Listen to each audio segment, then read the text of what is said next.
ago. Her name was Tariro. Tariro hailed from Zimbabwe. But Tariro was not as normal as her peers. She had little stumps for fingers, both of her hands were little stumps. She had a little stump with which to hold her pencil. And the left hand was just as bad as the right hand. But Tariro was such an inspiration to me that she is one of my learners of the many years that I've taught for 52 years. So she didn't find it a problem to write.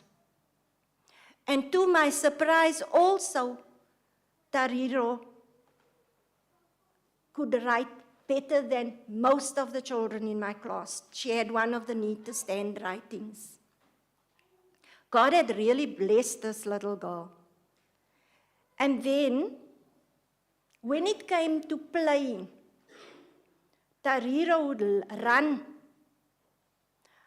just like a normal child because she didn't see herself as disabled. She also had little stumps for feet. And she was wearing a special boot on both feet. But when playing, she played with the other children, and she was not afraid of anyone. Very bold little girl too. But Tariro was not an SDA. She came from a non-SDA home. Her parents chose our school because at our school, no one was allowed to say anything negative to the next one. And if you were found out, you had to go to the office. And you know what the principal did? He prayed with you. And everyone, most children didn't want to go to the principal's office because he was the kindest man that I've ever come across in my teaching experience. So, while she was in my class, I did my part of sharing Jesus with her. And she listened very attentively.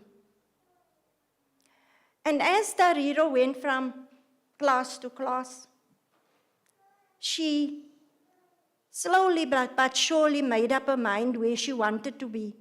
So she approached her parents, and she was still young. She was 8 years old.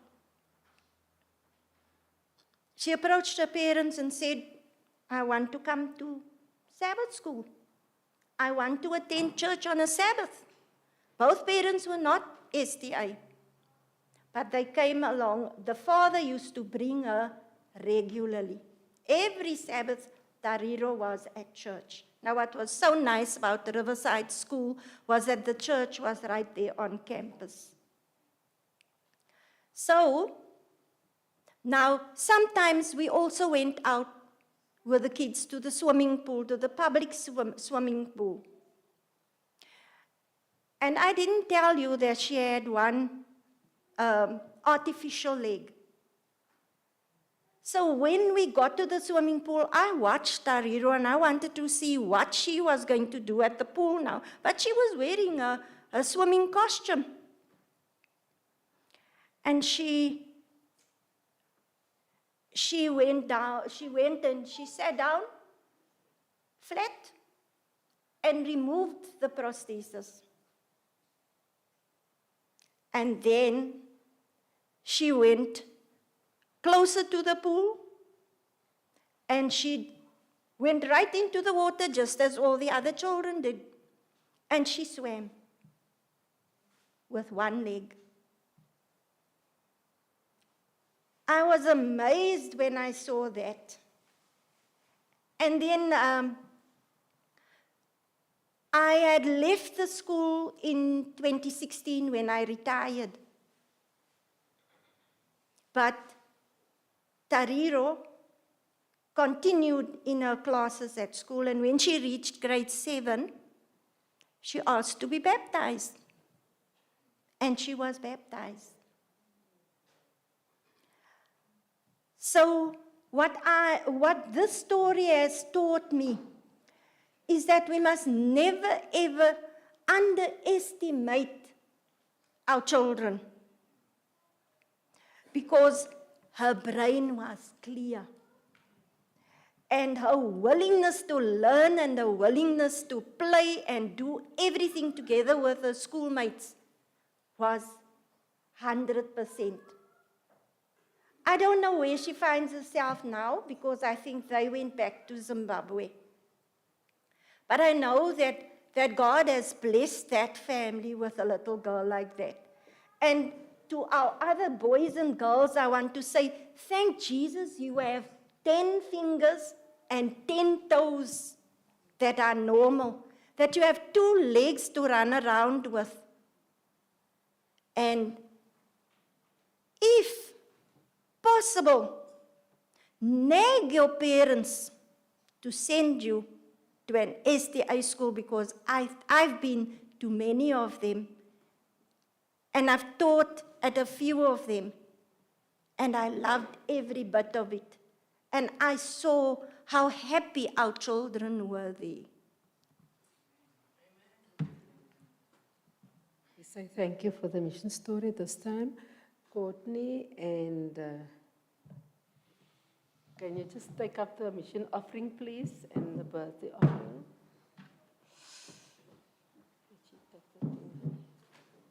Courtney? Oh, okay. Never mind.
Morning, church.